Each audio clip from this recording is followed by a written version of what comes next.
Hello, and welcome to my first ever journey video, a concept developed to share the production process that goes into some of my YouTube uploads. So if you haven't seen my Mavic Takes Flight film, feel free to check it out before watching this companion video. Otherwise, let's get started.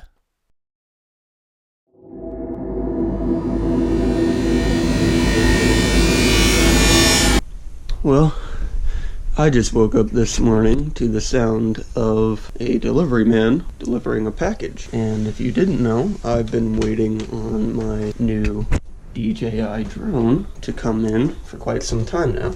And it was supposed to come in technically tomorrow, but I'm not complaining if it comes in today. And there it is. It's a package anyway. Let's see if it's for me and if it's a drone.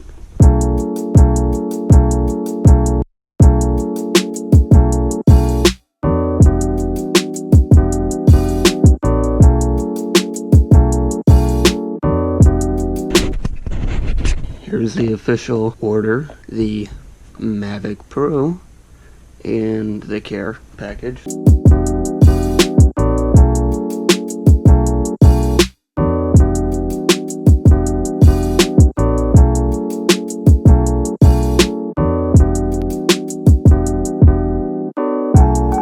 And here's a little guy. Okay, so I've unboxed it. He kind of doesn't have the battery in him now because I'm over here charging the battery. Read the various manuals a little bit.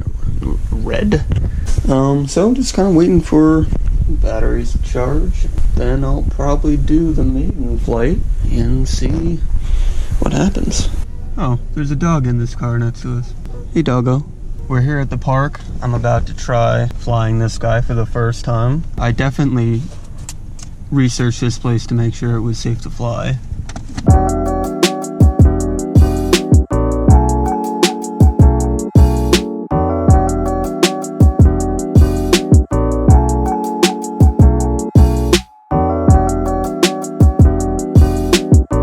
So the deal is my phone died after doing a whole bunch of updates for the Mavic, so I'm not gonna be able to use the camera to see how I'm flying, but I might just try to take it off and just play around with it.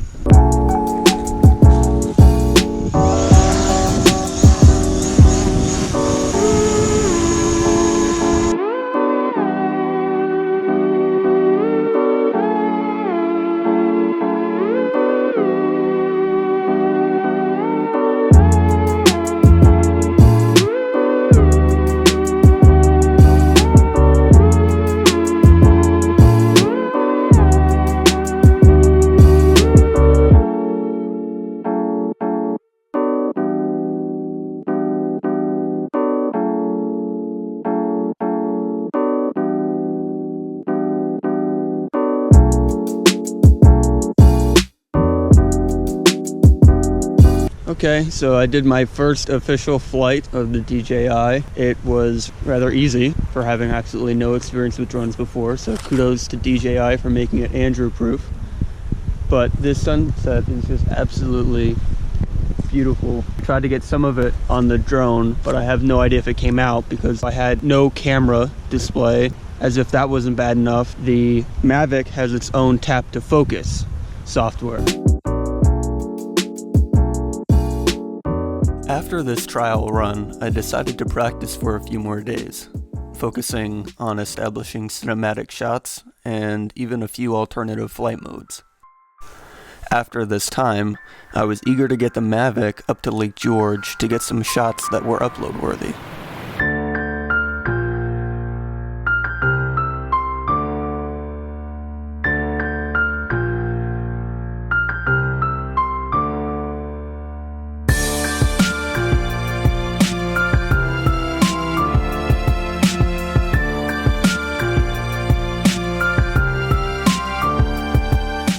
Okay, finally finished the first shot of the day, and probably the first shot of the actual video I'll post, but it was extremely frustrating to shoot, and I'm glad it's over, and I hope the footage actually comes out. But the bright side, quite literally, if I don't adjust my aperture here, is that I'm at the lake, and it's quite beautiful. I'm looking forward to getting more shots with the drone that are a little bit less complicated, aka not on a major roadway with cement trucks.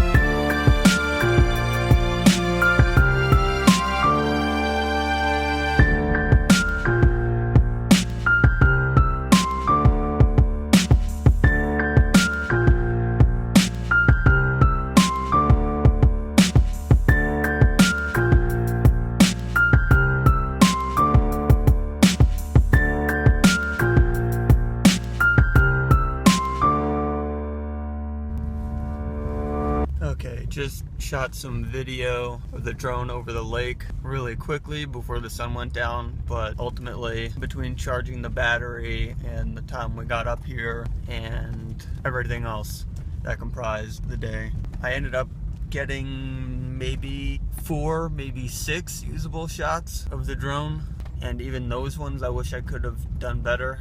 But the real kicker is that this weekend is supposed to be full of inclement weather, and this was my quote unquote only shooting day, and I got 4 shots.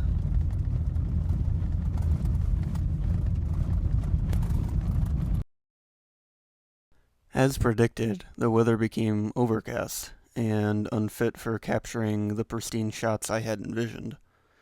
However, I decided that I might as well try to get some shots and, at the very least, more practice time in with the Mavic. Even though it was more of a practice run, I ended up getting more comfortable with the Mavic and even got a few shots that I liked, some of which made it into the final edit. However, after attempting to get an interesting shot of some overhanging trees on the embankment, my live feed for the drone cut out.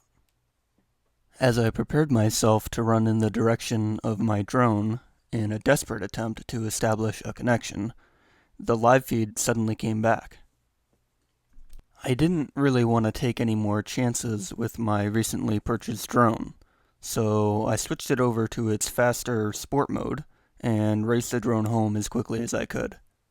However, once the threat of a waterlogged drone was dealt with, I felt comfortable trying to get a few more shots with the drone while it was hovering over land and within eyesight. The drone quickly displayed the low battery warning, and I found myself quickly looking for a place to land.